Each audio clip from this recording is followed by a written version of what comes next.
ஜூலை மாதம் பூக்கும் கொன்றை பூக்கள் போல சேலை கொண்ட பெண்ணின் அங்கம் தோற்றம் காட்டுதே. தாஜ்மஹாலின் வண்ணம் மாறக்கூடும் பெண்ணே, மின்னும் உந்தன் கண்ணம் இன்னும் வண்ணம் கூடுதே.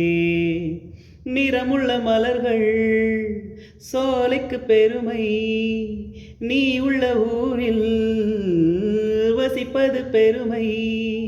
100 கோடி பெண்கள் உண்டு உன் போல் யாரும் இல்லை, ஆனால் கண்ணி உந்தன் கண்கள் கண்கள் மட்டும் காணவில்லை.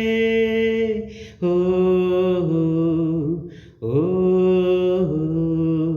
20 கோடி நிலவுகள் கூடி பெண்மையானதோ, என் எதிரே வந்து புன்னகை செய்ய கண் கூசுதோ.